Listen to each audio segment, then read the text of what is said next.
betrayed, and thrown to the monsters. This kid's body literally turned to dust. All that was left was a single piece of bone lost out in the wasteland. But what the rest of the world didn't know is that this guy is straight up impossible to kill. Kidnapped as a little kid, he was turned into test subject number 17. He went through 80 years of pure torture and messed up genetic experiments in the dark, until they tossed him out like trash into a suicide mission gate. Except instead of dying, he wiped the monsters straight off the map. His body adapted. He ended up awakening an OP power that's borderline ridiculous. Now he cancels out ultimate attacks with a simple finger flick. He crushes S-rank villains until they're literally the size of marbles. And he spams forbidden spells like it's child's play. The trash tier experiment got reborn. And now the whole world is gonna have to pay the price. Holding the line, the warriors push their limits, using everything they had in the fight. This bizarre portal brings pure chaos right to humanity's doorstep. Soon enough, people called it the Demon Realm, with terrifying beasts invading our world, turning everything into a feast where regular folks became the main course. But in the middle of all that panic, a few chosen ones stepped up and became hunters, awakening mana and unique powers, giving the world some actual superheroes. Thanks to this crew, we could fight back, and the brawl was officially on. Eventually, the dust settled and people started rebuilding and getting their lives back. Except that peace didn't last long, since beasts kept spawning endlessly from the gates. Holding the line, the warriors pushed their limits, using everything they had in the fight. Yet the math didn't always work out, and a lot of them met a tragic fate. The problem was pretty obvious. We lacked hunters, with way too many dropping in combat. Losing badly in numbers, society realized they needed a drastic way out. Then, scientists decided to create artificial life and manufacture their own heroes. Enter the Chimera Hunters, lab-grown beings with completely cracked power. Using a sketchy recipe that mixed prisoners with animal DNA, they added minerals from the gates to give this whole mess a massive power spike, finishing the combo with B cells, creating a highly dangerous genetic salad. Failures flooded the lab until finally one experiment actually worked. Out of pure desperation, they mass-produced Chimera's monsters built to beat monsters, and the idea stuck, turning scientists and hunters into partners to prevent more losses, giving everyone some breathing room with this backup so society could finally try to recover. Decades later, inside a hidden lab, a scientist complains about the latest test subject, approaches the containment area, shines a light in the cell, and notices number 17's bizarre arm. Shaking with fear, his buddy tells him to back off, but the guy thinks the beast is already fried. He points at the messed up arm, even wondering if that's just a side effect. Poking fun at his coworker, he thinks the beast is blind, not knowing it sees everything. Shortly after, the scaredy cat suggests trashing the creature. His partner agrees, and they move on. They sneak away quietly, leaving our boy completely dumped in the dark. Immediately, they warn the director that number 17 is a joke of a fighter now. Explaining the state of his body, the boss only wants to know how much time he has left. The verdict is a month tops, with everybody nodding along to that sentence. And that's where it gets crazy. The director decides to throw the kid into a gate as a human shield, sending him on a mission with no return command. A strict one-way ticket. In the blink of an eye, the kid drops right into the demon realm, thrown to the wolves. And the party starts off hot, with a creepy flying beast rushing in for the attack. He stands his ground though, flashing his claws, and ready to return the favor, launching energy threads to tie the beast's mouth shut, kicking off the freak show. The ground explodes, leaving him standing right in the middle of that dust tornado. Suddenly, a bizarre worm pops out of the dirt, proving it's going to be a really long day. Digging his claws into the soil, taking a stance that makes it clear the talking is over, takes a light beam from the worm and flies back, leaving the beast pretty confused. Surrounded by heavy hits, the kid feels zero pain and completely ignores the beatdown. Meanwhile, a massive lizard gathers blue energy in its mouth, prepping the heavy artillery, firing a laser that swallows the kid instantly, looking like the end of the line. Nobody saw that coming, though the strike bounces right back and the lizard itself gets clapped, screaming in agony while getting fried by its own move, paying a heavy price for slipping up. The hunter team watches from afar, genuinely stunned by the Chimera's raw strength. Right then, the blonde guy mentions the gate hasn't closed in 3 days, calming the squad down. They figure this OP Chimera could hold off the horde forever. Drawing his sword, one of them reminds the crew that their mission is super straightforward. All they gotta do is sweep up any beasts that slip past the kid's blockade. An easy gig, but the portal in the sky starts twisting and fading, signaling the party is over. With the portal vanishing, the leader gets the memo and decides it's time to bounce, ordering a fast retreat for the whole team so they don't waste another second. They rush to exit, and one of them smacks right into a cracking barrier. Time's up. Worried, the female hunter doctor asks about the boy, but the boss tells them to leave him behind, justifying that the test subject already did its job, treating him like garbage. Her conscience feels heavy, but the boss tells her to chill, calling the kid a machine, claiming they just follow orders, while the kid's glare proves the tables are turning. Without a second thought, he grips the beast's paw hard, sending shockwaves everywhere, following the basic logic of just eliminating targets, acting completely on autopilot. The alert to protect the squad flashes in his mind, that usual dangerous duty. Meanwhile, the monster smirks, thinking it's dinner time, not knowing who it's messing with. Not intimidated at all, his eye glows blue as he preps a massive strike, firing a wave of power that wipes everything off the map, reducing even the ground to dust. He hears the scientist's voice echoing in his glitched mind. Fully focused on the mission, his body starts breaking down after securing the escape route, a silent sacrifice. Fading on the ground, he tries to trigger the return command as a final hope, but the system rejects the request on the spot, showing his fate was already sealed. Leaves behind a clean record of 0 casualties and over 1,000 wiped out monsters. Success. At his last breath, and just like that, everything changed. He was once human, taken at 9 years old, watching his past life flash like a movie in his mind, remembering what got stolen from him. His brain is so scrambled that he doesn't even get the scenes, like it's a foreign language. He just watches it all calmly, facing that pretty confusing goodbye. Flashing back 79 years, a caretaker finds the kid's name super weird. Exactly 70 years ago, the boy takes no disrespect and throws rocks right back at the bullies. The orphanage owners lose their patience and slam the door right in his face. He's kicked out and dumped all alone out in the freezing cold streets. Unable to handle the chill, he ends up passing out and starting his worst nightmare. 2 rich scumbags in a fancy car point with disgust and immediately ask for the boy's price. Cutting straight to the stretcher, a scientist pulls out a giant syringe for the test subject. The medical crew confirms the kid's registration as the new number 17. Next, they order the test recorded, injecting him with rank S silkworm larva cells, carving the number 17 into his arm, with the scientist monitoring any reaction. Since it works out, the kid gains powers and keeps his consciousness perfectly intact. Lucky, that boss is sick though, ordering them to inject everything until his body warps, kicking off years of torture, stuffing the kid with every kind of genetic trash possible. Fast forward to 64 years ago, he wakes up from yet another awful test. He forces himself up, faces a yellow monster, and fires, already running on autopilot, taking a hit from giant wasps right after, not even fazed by the routine. This guy deletes the bugs with a single shot, proving he became a weapon of destruction, clearing the rubble and saving a mom and daughter, proving the hero still lived inside him. The woman gives him her thanks, and he just nods, saying it's all good. By the time we hit 59 years ago, the now adult guy looks pretty lost in the street, surrounded by tons of defeated beasts. His mind glitches out, unable to process a thing. Soon that scumbag scientist shows up, mocking him, asking if his memory was fading. Celebrating that side effect, hyped that his twisted plan was actually working. The timeline skips to 54 years ago, with the old man writing everything on a clipboard. And after 15 years and 500 different tests, our boy finally breaks, bringing in a sliced-up monster. The scientists brag about number 17's success. Rewind 20 years. A hand feeds the MC some meat like he's a dog. A woman catches a massive scare from him, since his looks didn't help much, leaving everyone grossed out and terrified, with a dad even covering his kid's eyes right away. 3 days before fading out, he faced a heavy brawl, taking hits from all sides. Even all beat up, the only thing that mattered was getting every mission done. Flash to the present. The sun hits the canyon and our boy's body turns to dust. But not everything is gone, leaving just a tiny piece of his spine lost in the sand. Shaking out of nowhere, the bone starts pulling matter to rebuild itself. That is wild. A bright light glows inside it, making it clear the show was far from over. Remaking the entire spine, shining with the energy of 527 cells, brings the ribs along, showing that number 17 skeleton was officially back. Super fast, flesh and muscles wrap around the bones, looking like some bizarre spaghetti, capping off the region with a golden blast, bringing the MC back at full power. Right then, 2 feet touch the ground smoothly, leaving that freaky beast form in the past. Standing up with a fresh human face, he stares at his own hands, super confused. He rises from the ashes alone in the desert, proving he refused to stay down. Fully gearless and confused, he even asks out loud if he's human again. But soon his arm shifts into a creepy claw, showing not everything was 100% human. Checking his wrist, the experiment tattoo was gone. He was a free man now. Realizes right away he only came back because of some immortal cell pulling a whole phoenix move. It works just like a jellyfish, giving him the power to revive up to 3 times easy. Deep down he knows those cells shouldn't fuse like that, yet his body feels at its peak. Noticing that fading out cleared all the side effects and left his mind entirely brand new. The big question remains if he could finally live a regular life as a normal human. Remembers the head scientist suggesting he should start helping people, with that guy pitching the name Shan Du Woon, meaning helping 1,000 people. Nice irony. He calls bluff on that nonsense instantly, thinking it's a joke for a tossed-out orphan to help anyone. Standing there thinking for a bit, the first idea that pops into his head is payback. The only problem is he needed a target and he was completely lost right now. Since a lot of time has passed, that idea cooled off, especially being stuck in the demon realm. Decides that if he bumps into those guys someday he'll settle the score, but leaves it alone for now, cracking a little smirk, happy to finally find a new direction. Under the sun with his choice made, he's ready to kick off this new chapter of life. His main focus is super simple, just try to live peacefully like a normal human. Moving to step 1, grabbing clothes. Since he doesn't even remember the last time he wore anything, walks around with zero gear, purely focused on getting his humanity back step by step, reaching a river in search of a fresh fit but having zero clue where to find fabric. Desperate for something tough, since living in that place was no walk in the park. He steps into the wild with his chest out and nothing else, ready to explore the area. Out of nowhere comes a weird noise, so he stops and goes into full alert mode. Bumps right into a massive busted up griffon, looking like it just survived a gang fight. Scanning the beast and noticing no wounds, realizing it dropped from poison. What a jackpot, because he needed leather and the beast dropped right from the sky, morphing his right arm into a blade, becoming a walking Swiss Army knife. He takes advantage of this wild convenience right when he needed a knife the most. With his lab butcher classes in mind, he already starts planning the cuts, but touching the blade to it, his hand hurts and he figures this won't be so easy. He feels a freaky tingle with the beast's poison trying to take him out too. A purple aura leaves the griffon and gets absorbed by the MC. What doesn't end you, levels you up. Still, he complains way too much about the poison stench. Desperately needing a bath, rips off the leather to whip up some clothes, leaving the rest of the carcass behind. Tossing the skin in the water to soften it up, thinking it'd be a breeze, but nope. During the wringing process, the stuff turns into concrete, proving no water was gonna fix it. A light bulb goes off in his head and he already has a genius idea to sort this out. Smashes the leather with pure punches. Because if technique fails, brute force is the way to go. Treating the fabric with heavy hits, tearing off all the fur and fat just like that. Successfully done. Our MC gets super hyped with a nice and soft leather in his hands. He takes the measurements by eye, skipping the details so nobody gets shocked. And that's where it gets crazy. The griffon's head catches fire out of nowhere, looking like a pet shop phoenix, gets pecked randomly and goes into shock. This plucked beast was still breathing. Getting back on track, he uses his own strength to rip the leather into the right shape. After putting the piece on and tying a makeshift belt, he checks it out and thinks it's not bad. Super proud of his Fred Flintstone style look, seeing it fit like a glove. He feels an itch while a purple aura leaks out, proving he didn't digest the poison. Ignores that entirely, seeing the griffon's head moving, stubborn like an overdue bill. Watching the creature do a bizarre gag, looking like it wanted to say something, the realization hits him and pulls a smile. If the beast came back, it was immoral just like him. Normally he'd have finished it off, but seeing the harmless critter, there's no point to it. Flashes a massive smile, telling it they both got lucky and the plan now is to live, walking away peacefully, making it clear that if fate allows, they'll bump into each other again. He hikes a bit and reaches a dark cave, looking like a solid place to start. With his new clothes on, he focuses on the next step, which is grabbing a spot to live. But before he can even think, the wall cracks, showing the house already had a tenant. A giant centipede busts out of nowhere, screaming loud. Talk about a noisy neighbor. Hovering over him with bad intentions, making the MC look like a minifigure next to the bug. Doesn't even blink, just looks up and asks if that place was always so dark. He spots the bug trying to spit green slime, so he just raises his hand and blocks the attack. Flat out drops a rejected on it, kicking the resident out and taking over the whole cave. Continuing the hunt for the perfect real estate, stopping at a freezing mountain in awful cold. Explores the scenery, probably trying to escape that natural AC. Some new neighbors show up, like these giant yetis that woke up on the wrong side of the bed. He shoves the big guys away, noticing food would be scarce there. Rejected. Finding a mushroom forest next, but with a foul smell. Earning another rejected. Inside a super drippy and damp cave. It gets crossed off the list right away. Arrives at a volcano with unbearable heat. Gets rejected since the guy was super picky. He stops at a sunny cliff, spotting a place that didn't feel like an oven or a freezer. Seeing a waterfall and a crystal clear lake. Getting blown away by the beauty of the spot. Super hyped, he jumps off the cliff without thinking twice about the draw. Runs along the edge of that lake, making it crystal clear. He was satisfied with the pick. The water looked so pure that you could even see a bunch of fish swimming peacefully. They were some freaky piranhas, but to him, they'd serve perfectly as a grilled feast. Already dreaming of a cabin and fish in the backyard, deciding he was gonna build right there, with some little yellow flowers giving giving that really cozy nature vibe all around. Fresh air and green trees everywhere, feeling like a 5-star resort right in the middle of chaos. Takes a deep breath in that gorgeous forest, immediately giving it his seal of approval, locking in the choice successfully, with our boy's new home fully approved, finally finding his corner of peace and chill vibes in the middle of all that apocalypse. But no one saw that coming. The sky suddenly throws a really tense, blue electric fit. Through that energy, a massive gate forms and his piece is successfully cancelled on the spot. Spat out of the hole, something smashes into the ground. Looked like a package on express delivery. Right after, a busted robot stands up from the crater, looking like it was built with blender parts. Flashing its red eyes, the rust bucket scans the area, wondering where it ended up. Back to our MC, he picks a plot of land and decides to build his own place. Starting with the foundation, he reaches out and releases a pretty curious energy. A golden wave instantly sweeps through the forest. The kid became a reverse park ranger. Unable to handle the impact, the massive trees snap and drop straight to the dirt. Checking out the cleared zone, he scopes things out and notices there's plenty of room for construction. He floats the logs, sorting out the best ones. It's practically a human crane in action. Leaving the wood stacked, our protagonist realizes the ground is a bit uneven. So, he hits it with a heavy stomp and levels the dirt by sheer force. What a ridiculous amount of power in a single step. Everything's ready under the nice sunshine, making the empty lot officially good to go. Clenching his fist, he enjoys moving exactly how he wants. It was pure freedom. Time to plant the pillars, grabbing a giant log with just one hand. Having fun with the moment, he soaks in the free will of building his very first home. He nails down the floorboards in the blink of an eye using super speed. The Flash would be crying out of jealousy. But what happens when you run out of nails? The boy's creative fix is using monster slime. Smearing the green goo on the wood, that stuff would harden and become solid as a rock. For the final touch, he uses his powers to spread sweet-smelling plants all around. Smiling at the result, the scent was meant to work as a natural repellent against threats. The wooden cabin is finally done with slug glue and webs. Turning out pretty cozy, actually. Scratching his head, he feels like something is missing. What did a normal human house look like again? Memories from the lab rush back, where the scientists used to show videos of houses. They featured families, a dog, and a garden, a regular life he never got to experience. Getting a cute little puppy out there would be impossible, though. Pure cruelty to the pet. He even wanted to plant a garden, just didn't know what to grow in such cursed dirt. And that's where it gets crazy. A light bulb goes off in his head with a genius idea. Remembering the snowy mountain and the mandrakes, dinner was about to get a very exotic touch. Without a second thought, he heads back to the freezing cold and climbs the peak for the plant. Our MC triggers biologist mode, knowing they love ice and plenty of mana. Stepping through the heavy snow, the memory of the day he was kidnapped hits hard. It's kinda ironic because the chill was so bad that getting taken felt like relief. Being a chimera has its perks though. No more freezing or starving now. The blizzard starts dying down as he senses the mana getting closer and closer. Bingo. Finding the little plants sprouting in the snow made the trip fully worth it. Mandrakites are super sensitive though. Any shift in weather and they fade away. Focusing on the youngest and most adaptable seedlings, he plans to take 3 roots home. He doesn't even cover his ears when pulling the first one, expecting that classic scream. But the plant just lets out a cute yawn, leaving the kid entirely confused. Grabbing another root, the exact same sleepy sound happens. What a weird situation. Even the third one grumbles quietly. He definitely didn't expect mandrakes to be this polite. Putting them together, they mumble and rub against each other, sleeping peacefully. The realization hits him quickly. The scream is just a defense mechanism against aggressive humans. They were chill because that spot was already their natural habitat. Thinking for a second, he wonders if they assumed he was some kind of relative. He just shrugs it off and tucks the plants into his belt, less stress to deal with. Leaving the area, he's already dreaming about some warm tea and a little fruit for dessert. Then he remembers that fruit picked by force turns into poison. He'd have to smooth talk them. His radar goes off right then. There were hunters nearby on that dangerous mountain. Cracking a little smile, he decides to go over and borrow some gate stones. Up ahead, a crew was in serious trouble. They got used as bait and left behind. The partner tells him to swallow his tears fast because the monsters were coming back in full force. Surrounded by snow rabbits with razor-sharp teeth, things were about to get really ugly, and these beasts weren't playing around. One with a tentacle mouth was already drooling. Trying to hold the horde back, one of them pops a barrier, but cracks are already showing. The hunter breaks a cold sweat, realizing that shield wasn't gonna last much longer. Panic hits hard as the shield shatters. He deeply regretted taking this mission. Left with 0 defense, he screams for help while watching the rabbits leap in for the attack. Out of nowhere, a blur crosses the air, and a massive explosion wipes the pack off the map. Opening his eyes slowly, the hunter sees the beasts growling at something, looking super confused. A silhouette emerges from the smoke. The guy couldn't even tell if it was human. It was our MC, rocking that zero-chill face and ready to handle the problem. Looking at the freaky creatures, he just wonders if that was actually a rabbit. Right in the middle of the chaos, a sinister being steps out of the shadows, dropping a reunion cliché. Ignoring the boss, the kid scares off the rabbits with a simple flick, making them all scatter. This leaves the guys completely speechless. A bizarre monster ran away just from sensing his presence. Almost crying tears of joy, one of them thanks him for not getting clapped. Introducing himself as Kim, he immediately hears the MC reply with his name super calmly. The man finds that homeless looks super weird, assuming he's some kind of hermit hunter. His partner doesn't get what a rookie would be doing out there. Was it for the cash? Paying close attention, our boy hears them talking about hunting down a chimera. They explain about a machine escaping, and the MC realizes instantly they weren't after him. Relieved, he asks for a gatestone,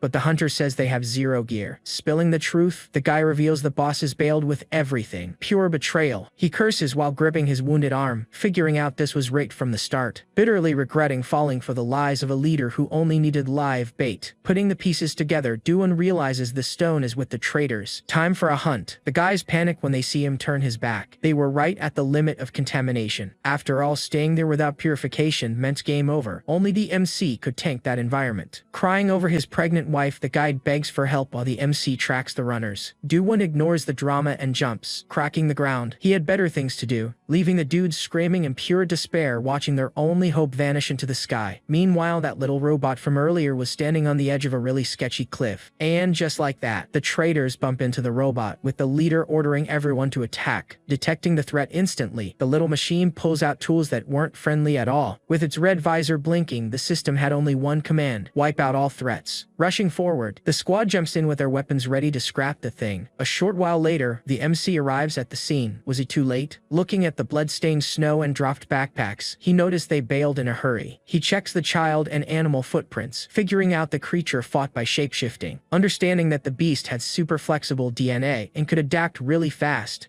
pairing that with the hunter story, all the pieces clicked together perfectly. It was liquid metal, able to turn into a wolf, a snake, or a kid, making it extremely rare material. Chuckling a bit, he finds it hilarious that a tiny robot like that clowned 5 grown men. Back to the hunters, Kim was trying to revive his buddy who was already fading fast, turning purple from the toxic energy. The guy remembers his kid is about to be born. He asks his partner to tell his wife he was sorry in a truly heartbreaking scene, but no one saw that coming. Our protagonist barefoot steps onto that snow once again. Turning his head in shock, the hunter feels hope coming right back to life. Xian Du-woon was standing right there, holding every single backpack he managed to recover, bringing not just the backpacks, the absolute unit even got new boots to avoid walking on the ice. The hunter sees the MC as an angel begging on his knees to save his buddy, but the bored kid remembers the gatestone and the hunter says he's got the fix, pulling 2 10 million won checks from his pocket, which was their entire life savings. 20 million meant nothing out there, but it would fit like a glove in the human world. Right then, he manifests a gatestone in his hand. The kid is practically a magician. Opening the dimensional rift, the man gets emotional, swearing eternal gratitude. While his partner gets patched up, RMC just stares at the massive payout he got. He asks for the original price, and the beat-up guy explains it goes for 1 million now. With zero shame, he points out he got overpaid, honest even during extortion. Cracking a little smile, he lets them know that change wouldn't be cash, but pure power. Mana wraps around both of them, making the guy freak out thinking he was getting injected. Desperately, he tries to stop it on the spot, knowing things were about to go south. After all, pure energy is super dangerous and could shatter their cores forever. Except, to his surprise, a warm feeling purifies all the toxic energy from his body. Since his buddy recovers right away, the two hug each other, crying tears of joy. Thanking him again as they watch the kid leave, they just wonder who that guy really was. Once back at the base, he does a quick patrol to make sure no intruders slipped in. Seeing his little house untouched, he celebrates the extra cash from such a productive stroll. But checking out the mandrakes on his shoulder, he notices they wilted from the trip. Since the hardcore gardener never stops, he already starts prepping the soil for planting. The little plants just keep grumbling, looking pretty salty about their new home, wondering if they were mad or just hungry. A brilliant idea pops up right away. He offers a bit of his own mana, and the little critters love it, instantly getting hyped. Hopping around with full bellies, the kid figures out they were native monsters too. Shortly after, his radar goes off, sensing a weird presence getting closer. Hidden in the bushes, the little robot watched everything quietly. It It was the hunter's target. Our MC stashes the cash in the cabin, deciding to save it for a better moment. Time to sort out the mess, so he sits down and starts going through the stolen backpacks. It had a full kit with a portable stove, pans, and even several brand new gatestones. Not to mention clean clothes, sleeping bags, and a blanket. Pure adventurer comfort. Praising the guy's prep, he realizes he hit the jackpot on that rescue. Then he finds a pack of spicy ramen in the pile and nostalgia hits him hard. With his stomach already growling, the kid gets super happy and decides to play head chef. Since the recipe called for 500 milliliters of water, he just eyeballed the whole thing. Letting the waterfall water boil, he quickly starts thinking about side dishes for the soup. Right then, a piranha jumps out of the lake, almost volunteering to be the main course. Because people love upgrading their ramen, that fish seemed like a fantastic choice. Landing a clean strike, he knocks the beast out midair. His reflexes were definitely on point. Need eggs for the recipe? Some fish roe would do the job perfectly. And instead of green onions, he just went and grabbed some random tree leaves. All the ingredients are ready, so he heads back to his little makeshift kitchen. Dropping the pan on the wooden table, the dish was practically done. Still hiding in the bushes, the little robot watched that human cooking with heavy curiosity. He lights the fire, and his only doubt as a chef is the right moment to drop the fish in. So he cooked it all together and threw the seasoning right on that makeshift log table. The mandrakes immediately pull a funeral face, sniffing and crying non-stop. Honestly, the smell of that stuff was so awful they felt sick, almost throwing up. Sending up a black, stinky smoke, the recipe turned into a pure crime against the nose. Even with the machine smelling that funk, the mochis ended up speaking way louder, coming up with a way to taste that steaming slop. The plan was set into motion. Since humans love dogs, the genius idea was to appeal directly to cuteness, morphing into a little limping poodle. The tactic was to use some good old emotional blackmail. Do-woon hears the puppy whine and realizes right away it was the robot in disguise. Getting super suspicious, he just wonders if it was a trap to lower his guard. But seeing the critter wagging its tail, he notices it was just a completely innocent kid. With the ramen ready, he offers a little bit and the tiny dog barks happily. Serving that slop, the critter actually drools with its eyes sparkling from pure hunger. Our MC stares at the purple leaf-filled soup, hesitating on whether that was actually edible. Building up the courage to taste it, the little dog was already eating straight from his plate. The dog swallows it all super fast, starting to whine and looking entirely confused by the taste. Except that flavor brings back old memories of eating ramen with his buddies at the orphanage, delivering a really warm memory in the middle of so much tragedy. The taste was actually great. Pure nostalgia hits him hard, since the flavor was exactly like when he was 7 years old. Saying it was delicious, the little dog looks at him without understanding a single thing. Thanks to the toxic smell lingering, the mandrakes can't handle it and just throw up everything. Calling the feast over, he tells the dog to take a walk so he could clean everything up. He watches the little dog trot away happily, keeping a highly suspicious eye on it. Yelling from afar that the limping paw was the other one, the little machine freezes instantly. Super embarrassed, the critter goes back to limping and sneaks away. The MC cracked up, leaving the dishes washed. Now the kid was gonna play housewife in the laundry room. He grumbles about wearing leather clothes, remembering his terrible experiences with pollen. Grabbing a stick to beat and clean the clothes, he tries to go really easy, but his brute strength cracks the entire floor, leaving him shocked at his own raw power. With the stick broken in the dirt, he realizes he was a threat to himself. He scowls and tries to calm down. At least he still had another club to use. Throwing a fully determined look, round 2 of laundry was starting. Soon, a little pebble with eyes pops up in the corner of the scene. It was the tiny robot again. Keeping watch the whole time, it even disguised itself as a fin near the dishes. Even in the middle of the flowers, the robot was making an appearance, pretending to be a tree stump, but the disguise failed hard when a sassy little bee got way too close. Going into absolute panic, the tiny machine runs off screaming for help. It gets super triggered and leaks a red aura, fully proving its childish mentality. Right then, the protagonist notices the creature's stiff and totally mechanical way of speaking, being a classic side effect of knowledge, force-fed into young chimeras. Acting really shy, the robot hides in the flowers and drops compliments with that little GPS voice. Holding his only intact shirt, Do-woon admits that doing laundry was complicated. He stares at the piece that survived the wash since everything else had turned to dust. Hanging what was left on the clothesline, he decides to go check on his mandrakes. Way in the back of the yard, the little rock robot watched everything with its orange eyes. Seeing the clothes swinging on the line, the rust bucket figures it could use that too. The machine sneakily snatches the shirt and puts it on, deciding the piece was its own now. Since the shirt was giant, it became a dress, leaving the robot super happy and amazed. Out of nowhere, the metal starts glowing, and pretty brown hair sprouts on top of its head. Clenching those robotic hands tightly, a completely new form was emerging. And just like that, everything changed. She morphs into a super cute little girl, telling herself she reached perfection. Arriving at the garden, the MC finds the wilted mandrakes and doesn't get what happened. He finds it really weird pulling one of the roots from the clean dirt and getting thoroughly confused. Yanking out a bunch of roots in desperation, he proved to be the worst plant dad in the world. Deeply regretting the damage, he decides to measure the space and make a real garden. Right in the middle of his plans, a tiny voice pops up. It's the little robot girl acting all shy and saying hi. Our MC takes a massive jump scare, thinks she's a real girl, and replies super awkwardly. Pointing at the house, she asks if he lives there. The kid confirms with his chest puffed out. Curious, the girl wants to know if he's a local. Catching the perfect chance, our protagonist decides to troll her. He immediately asks what tribe she came from. The poor thing freezes on the spot, completely out of ideas. Out of sheer panic, she points at nothing, so he throws her a bone suggesting the coconut tribe. Grabbing onto that idea, she nervously confirms that's exactly where she came from. The MC holds back a laugh and points out their outfits are actually identical. Caught red-handed, the girl pulls the Finders Keepers card and sticks right to her story. He just laughs at the whole thing and agrees to it. The little girl lets out a tiny cheer of pure joy. Keeping the joke going, he asks what she wants. Feeling awkward, she mentions she has a request. Without missing a beat, she throws herself on the dirt and straight up begs to live with him. Wondering why, he hears that place has 0 bugs. That bee trauma hit her super hard. She squeezes her hands together and explains the area feels safe, and she just wants some peace. Cracking a little smirk, he figures the kid just needs a secure spot to rest her head. He agrees but warns her she'll have to put in some work. Overjoyed, she accepts the challenge instantly. Mission 1. Prepping the garden. After all, the mandrakes need a proper place to call home. Hyped up, she grabs a stick and takes on the job, bragging about her own raw strength. And she wasn't bluffing either, swinging that wood with truck-level power, sending dirt flying everywhere. Watching from afar, he thinks the girl is either super naive or just doesn't care about hiding. When asked for her name, the little one looks surprised, like she never even thought about it. Since she doesn't have one, she makes it up on the spot, remembering that pretty flower she saw earlier. Resting the club on her shoulder, she puffs out her chest and proudly declares herself Kim Nari. The kid gets a bit confused and asks if that has anything to do with the yellow flower. Getting a little salty, she yells that she's Kim Nari, and that's the end of the story. Thanks to her brute force, the garden is done in a flash, and the MC handles the fence. Seeing the mandrakes hopping happily in the dirt, he realizes he should have done this way earlier. But right during the party, Nari stops in complete silence, just watching the whole scene. Finding that quietness weird, our guy notices her expression shifted completely out of nowhere. She tears up randomly and mentions the plant's joy reminded her of her old friends. Of course, he finds that tale odd. Having buddies inside a lap was highly unlikely. That's when the memory hits hard. The girl short circuits, reliving a really dark trauma. Screams echo and a bizarre energy takes over. The freak show just opened its doors. Trying to calm her down, he hears she saw a cute little monster getting jumped far away. The MC focuses on the clash and confirms the little critter is taking a serious beatdown in the woods. Seeing her looking so sad, he tests the waters and asks if she wants to go save the animal. She completely glitches out, claiming she can't help monsters. He catches the brainwashing immediately. Calling the little one over for a peek, she goes into full-blown shock. She doesn't think twice though, yelling that she'll be right back. She takes off and leaves the kid in the dust. Arriving at the spot, the scene is tense. Several giant bugs are surrounding their prey. Dropped on the ground, the cute little monster is pretty much accepting its sad fate. However, Nari drops in with a flying kick, yelling stop, already materializing a metal blade. Eyes full of tears. She's beyond determined to save the tiny creature. Back in the day, Robot Nari aced every test, leaving the other subjects terrified, until a yellow critter showed up completely busted. History was repeating itself. Taking a beating from the scientists, she kept crying and repeating she was only following orders. Just pure heartbreak. Catching hit after hit, she begged in tears for it to stop. Then the rage finally boils over. In the flashback, her hand crushes the floor with ridiculous power, snapping back to the present. And that's where it gets crazy. She explodes with power and charges the bugs fueled by pure hate. Completely furious, she warns them that ganging up on someone won't fly on her watch. She screams that bullying is wrong, sending all those beasts packing with a single strike. While the apocalypse goes down over there, the MC just chills giving snacks to his plants, until Nari arrives in pure panic yelling for the boss. He turns around and tells her to hurry up. Desperate with the critter in her arms, she cries saying it won't wake up. Completely limp with its little eyes spinning, the poor thing got successfully knocked out. Asking her to chill, the MC takes a look at the creature and realizes he's seen it before. With the girl bordering on a meltdown, he steps up and offers a hand to check the beast. Activating healer mode, he focuses a bit of mana right at his fingertips. Quick checkup finished. The kid calms her down, saying the pet is in zero danger. He explains that the little monster's energy carries pretty much its whole life story, and the realization hits instantly. Through the memory, he sees that same giant snow wolf. Staring at the fluffy ball, everything makes perfect sense. It's the exact same beast, just in pocket size. This leaves our guy pretty weirded out by the whole thing, but Nari only cares if her little buddy will pull through. Giving it to her straight, he says the beast is just hungry. The girl looks entirely confused. He tells it to rest after the mana charge, but she won't take her eyes off it. That scene throws Nari straight to the past, remembering holding her friend back in the lab, a truly cruel memory, with her friend already gone, where she couldn't do a thing in time. Squeezing the little fluff, she knows leaving it there means that tragic history will repeat itself. On the verge of tears, she begs to adopt the tiny monster, promising to take care of it and feed it plenty, laughing internally at the massive unit that beast turns into. He hears her swear she'll only give it a little kibble. Unable to resist, he ends up giving in. The girl flashes a giant smile, completely in disbelief. Looking at the practical side, the MC thinks the pocket beast could make a solid guard dog. Speak of the devil, the critter opens its eyes super groggy, having no clue where it ended up. It catches sight of the protagonist and instantly recognizes the scary dude who clapped it earlier. Still in Nari's arms, it wakes up running on pure hate, growling and glaring at our boy. Jumping back in fear, the girl doesn't get why the cute pet just turned into a demon out of nowhere. She lifts the beast up super happy, thinking the growl is a pigeon noise, sending the monster into a panic. Hugging it tight, she celebrates while the creature thrashes around trying to escape that chokehold. Right then, the beast screams, and no one saw that coming. The MC actually understands every single word. Treatment finished, Neri puffs out her chest with pride, announcing she already picked a name. It's gonna be Goo, because of the pigeon sound. The MC thinks it's fine, but the beast just wants out. Feeling disrespected, Goo tries to warn them nobody authorized this, and he already has a name. The little girl assumes the fuss is just thirst and simply dumps a bucket of ice-cold water on the poor guy. Completely soaked, the little monster taps out. Even the MC suggests putting a pause on the drowning. Then Nari bets its hunger and sprints off like crazy to find him some snacks, leaving the mess behind. The MC grabs his tools and decides to play carpenter. He sorts out some thick wooden logs and starts planning a highly functional closet. But right when he's about to cut, he stops. The guy feels something is definitely off with the wood. Wondering out loud what went wrong, he doesn't even notice Inspector Goo keeping an eye on the project. Soon enough, the beast mentions the log's color is wrong, making it super soft and useless wood. Curious, the MC asks what the right color would be, and the pet drops a super obvious red. Suddenly, the tiny monster freezes with wide eyes. The protagonist understood every bit of it. At that moment, the MC repeats the word out loud, making little Goo almost lose his mind completely. Pretty suspicious of this weird chat, the kid decides to take a little peek into the pet's mind. Skipping the formalities, he turns on his telepathy to read the gossip straight from the mental source. The MC is genuinely shocked when he finds a dark mind fully loaded with red eyes. When he tries to ask about another habitat, the beast gets pissed and throws up a mental wall. Completely terrified, Goo asks how the heck that freaky human can hear his thoughts. Super chill, the MC replies that the words just pop into his head, getting pretty intrigued. Pinning the little critter to the wall, he wants to know how a monster speaks human. Goo freezes instantly, figuring out it's a highly intelligent monster, a real rarity. Without wasting time, he asks if they've met before. That little furball looks pretty familiar, and Goo confirms it, saying he really wanted to find him, leaving the MC kinda confused. Drops the truth, saying he just wants to return the favor from when he saved his immortal core. Since he's no fool, he cashes in that favor immediately and asks for help, catching the beast off guard. Closing his eyes for a second, the little monster thinks a bit and makes his choice. Fully determined, he takes off the bandages to become the official guide to the Red Forest. And that's where it gets crazy. A fireball hits Nari out of nowhere, sending the girl into full panic mode. With the flames spreading, she screams desperately, feeling that ridiculous heat, blown away by a heavy blast, ruining any peaceful vibe right there. Now on the ground and terrified, the little little girl cries, thinking the lab crew came to get her. It wasn't just her imagination either. A mysterious guy shows up with a tracker scanning her shape-shifting. Stepping out of the flames looking dead serious, he blurts out that attacking kids isn't cool, but it's necessary. He glares at the girl, dropping that cliché villain speech saying her life is on the line. Right after he preps a massive fire attack with zero mercy. Seeing the worst coming, Nari shuts her eyes tight and screams, thinking this was game over. No one saw that coming. The MC steps in and blocks the strike with just one hand